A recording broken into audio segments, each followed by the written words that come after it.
Knowing Charlie, I know the reason he started Turning Point is he was really passionate about having a conservative viewpoint on college campuses, which is, unfortunately something we don't see across America. And right here in our area, hundreds of students and staff at Liberty University affected by the senseless act of violence held a vigil for Kirk's family. ABC 13's Hayden Robertson was there, and he shares how these students say Charlie Kirk impacted them.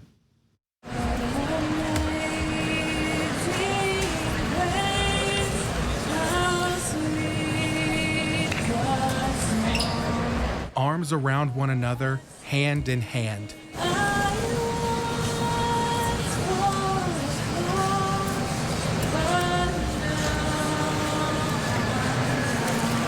Hundreds of Liberty University students praying, many heartbroken by the senseless act of violence that claimed the life of Charlie Kirk. Chancellor Jonathan Falwell asked them to pray for Kirk's family, Turning Point USA, and the nation. But before the prayer, this happened. Jonathan. Okay. Yeah, man. I think we should add a fourth to that list. What's the fourth? I think we should pray for the man who shot him too. Absolutely.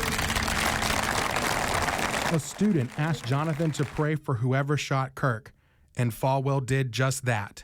No idea what brought him to that moment, but God, I pray that today, in this moment, in this hour, Lord, that you would put your hand upon it. Kirk was no stranger to Liberty University. He spoke there several times, like during CPAC in 2019.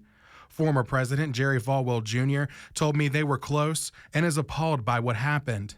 I just had a terrible feeling in my stomach. It's just something wrong in this country when people can't just debate their differences, debate ideas, and not resort to personal attacks or harm. It's awful.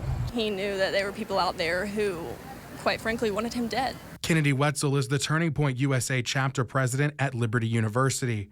She says Kirk was passionate about giving a voice to young conservatives who felt they never had one. It means the world to all of us who share the same beliefs and want the same things for America that he does, because he's not afraid, or he wasn't afraid to share those beliefs and to just go out and speak his mind no matter what. Knowing Charlie on a personal level, it definitely hit home a little bit more.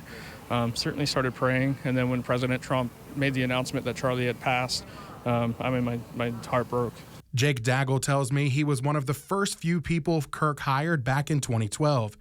Daggle admired that while many did not have the same views as Kirk, he would respect them. He has family members that disagree with him politically, but he was still able to respect them as people. And I think that's something as Americans we need to strive to do, is even when we disagree with people, that we should still respect each other on an individual basis. As prayers and well wishes pour in for Kirk's wife Erica and their children, Wetzel says they will keep his work alive no matter what. We are going to continue to pray over you all for a very, very long time. You will get through it. Just trust in the Lord. And we will continue your husband's legacy. I promise you that. Because of how much Charlie Kirk loved Liberty University, he was set to speak there later next month. Following tonight's vigil, many students headed to their weekly chapel service, Campus Community. There, they continued to worship and pray for the Kirk family and the nation. Back to you.